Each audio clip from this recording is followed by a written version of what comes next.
Well, speaking of bringing people together, there used to be an institution that was designed in this country to some extent to do that, to create a common culture, you know, in terms of comedy, politics. Look at the way he's responding to. I'm talking, of course, about the BBC. You're not a fan of the BBC. I used to be, you know, when John Betjeman talked about churches and Kenneth Clarke did his Civilization, and when the BBC used to put out content that no one else could do. But now they're not doing that anymore, are they? They've become a commercial entity in and of themselves. They're not producing anything that any other station couldn't produce. I don't know, mate. Some of that woke comedy, you have to get taxpayers to pay for that shit. That's a good point. But I mean, what are they doing that's unique? You know, they're supposed to inform, educate. How are they doing either of those things? BBC World Service, you could argue. The World Service is great, but is that enough to pay £160 a year for? I think what we need to do is look at what the BBC does well and enable them to do that without us having to pay a TV tax. So the remit used to work when they first came about. They were one of, well, they were at the earlier station at the time, but then they became one of only 2 or 4 stations. It made sense for things to work the way they did. But now we're paying the BBC for the privilege of watching any other live television, whether the BBC's had an input in that or not. That doesn't make logical sense to me, first and foremost. But then the content that the BBC does put out is entirely woke. You know, everything is about social justice issues. Everything is about lecturing the British public on how they should think, what they should be saying, what they shouldn't be saying, what's no longer appropriate to think or say or do. And I don't think people like that. I don't think people like being lectured to by one particular perspective at all times. There's no balance there. There's no conversation or debate. It is just, this is our view. This is the appropriate, approved view that everyone should be subscribing to. And if you're not, you're a bad person. And that's why we're seeing wokery everywhere, because it's perpetuated from the BBC, from Channel 4, from ITV. All of mainstream media is on it at this point. But the difference is that we have to pay for the BBC. And look, okay, Calvin, here is a reason why I still want the BBC to exist, okay? We need something in the centre which brings people from left, from right, conservatives, libertarian, all the rest of it, where they can come, where we can share ideas, where we can talk. Because otherwise, if we don't have that, then what we end up with is America, with people on their individual little stations talking to each other. We create echo chambers. We're just going to exacerbate, you know, the polarisation in society, and ultimately, arguably, bring the downfall of society, because we won't be able to communicate. I mean, you're right on so many levels, but I don't think that's what the BBC does. What it does bring people together from the left and right, in that, you know, as part of our Defund the BBC campaign, we hear from people on the right saying, the BBC is so left-wing, and people on the left saying, the BBC is so right-wing. And it's not, it's just metropolitan liberal elite. They have their own political perspective, and it annoys everybody. So they do bring people together in that respect, but they don't bring us together for debate or conversation. How many right-wing comedians do we see on the BBC? Jeff Norcott? Yeah. This is the problem, isn't it?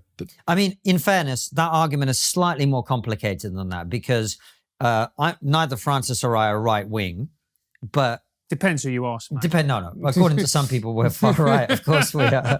Just because we talk to you, mate. Right, that's how that works. But there are not many right wing comedians, and that's nonsense. There's loads on YouTube and on Twitter and Instagram.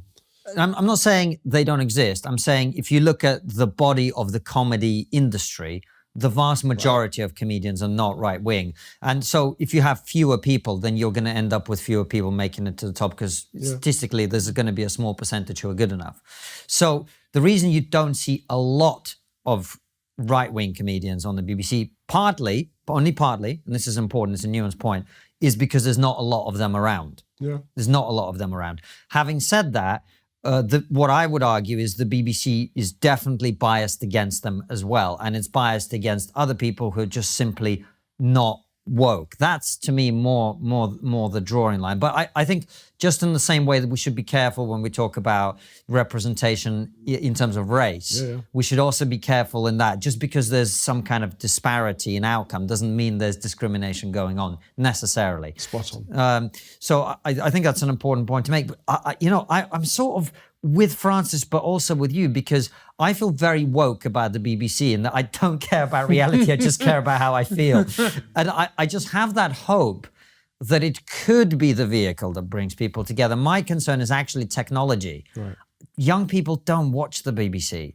So is it even going to be around 50 years from now? Do young people not watch the One Show? Well, there's so much to break down in that. I do want to address the diversity thing. Yeah, let us talk about it. Just because I'm not saying there should be quotas of how many right-wing people are on the BBC. I don't believe in diversity quotas. I think they're fraud. But what I'm saying is they're addressing diversity in other ways that are making the issue worse. So they're spending £100 million a year on, making sure they have more brown faces that think alike. To me, that's a problem. At the same time as charging us all extra for our license fee, at the same time as now charging over 75s for their license fee. So they're willing to splash out money on superficial diversity that makes no difference, while at the same time chasing us for money.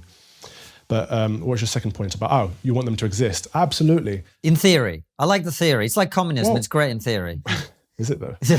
I'm all for the BBC existing. I'm not saying it needs to be gone completely. I'm saying we need to loosen the reins. If they want to be woke, let them be woke, but don't make me pay for it. So maybe they should have a different business model where they get revenue on a global marketplace or something. I don't know. If they think their content is worthy enough, people will pay for it, surely. I don't know why we're forced under threat of prosecution to pay for it. I totally understand that argument, and we hear it all the time, and I totally get it. I just worry, Calvin, that once you get rid of it, you are crossing the Rubicon, and there's literally no way back. My hope is like all this woke shit settles down 10 years from now, and then the BBC kind of goes, actually, we've got it a bit wrong. Let's actually make content that everyone can enjoy. Do you know what I mean? Like you can sit with your, slightly racist grandfather and your woke pink-haired 18-year-old, and they can all enjoy a show together. Yeah. Do you know what I mean? I know what you mean. I just don't know if we're heading in that direction. No, we're not heading in that direction. Absolutely not. There's a new nonsense every day, isn't there? There's a new wokery every single day. I could sit here and list them. I'm sure you guys could. But unless I see us heading in the other direction, I don't see anyone taking us in that direction at the moment. I don't think the government's really addressing the woke issue, the cultural wars, if you want to call them that. I don't know who is. So we are. It's left down to the three of us. Well, exactly. But this is the problem. Are we big enough to take on the BBC and mainstream media? So maybe we need to do something about it. Do you think that defunding it is the way to go? Do you think that is a way to solve this particular problem? Money is always the way to solve a problem, isn't it? Cut off their purse strings and they'll stop doing whatever it is. It's like these universities in America that said they were institutionally racist, and Trump said, okay, well, if you're racist, we'll stop funding you then. And all of a sudden, okay, what we meant was, it's the same with that. I think if the BBC wants to be completely woke, let them do it, but don't make us fund it. And then if we change their revenue model, I'm sure we'd quite quickly see them change their programming attitudes as well. But if you look at most broadcasters, you've just given an example yourself. I mean, Channel 4, which is partly funded. You've got ITV, which is funded through advertising. You said it's woke. Netflix is, woke as hell. So is Amazon. If we defund it, is that really going to solve anything? Yeah, but they're competing with each other, aren't they? And I think we need to diversify that talent pool. So I don't think it's that the BBC is institutionally woke. I don't think they have a organized system of wokeness. They just tend to employ people who think like themselves. Yeah. That's the problem. We need to somehow diversify that, and we need to hit them where it hurts in order to wake them up, to let them know that that's an issue. Like you say, young people aren't watching the BBC. They're tuning into Netflix, or they're on YouTube, or they're watching TikTok or Snapchat these days. And so they're chasing an audience that doesn't exist. Elderly people tend to watch the BBC, and now they're turning off because none of the content applies to them. It's not appropriate. It doesn't represent them. I mean, the inefficiency of the BBC. I go on the BBC frequently. I'm sure you do as well. I've done work for the BBC. You don't? No. But my experience there is it's full of well-meaning people who they have a certain mindset, and they just think, oh, we'll get Konstantin in because he's a weirdo who has the wrong opinion, and we need one of him for every 200 people who think like us. So every now and again, they'll eject someone with a different opinion. Yeah. But broadly speaking, they're sort of just like, it's that diversity thing that they love to bang on about. They have a mindset, and they want other people who think like them. So it's not some kind of evil cabal like people try and make it out to be, but the incentives aren't there. And the financial part of it as well is sort of worrying, because you're charging taxpayers, and that money then becomes completely differently treated. Because I've been involved on things on the BBC, and you're going, I'm not sure anyone listened to this, right? Maybe it's because I was on, I don't know. Or anyone's watched this, or anyone's engaged with this.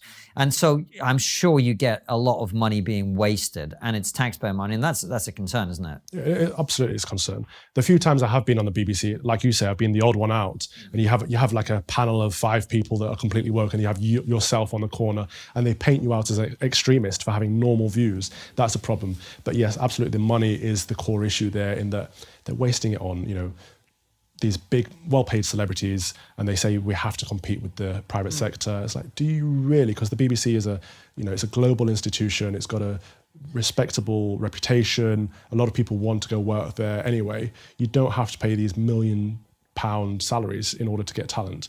So they're wasting our money on talent. They're wasting our money on diversity quota rubbish.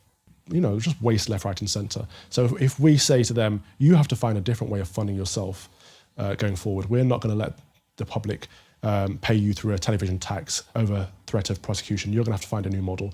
Let's see how that would change things.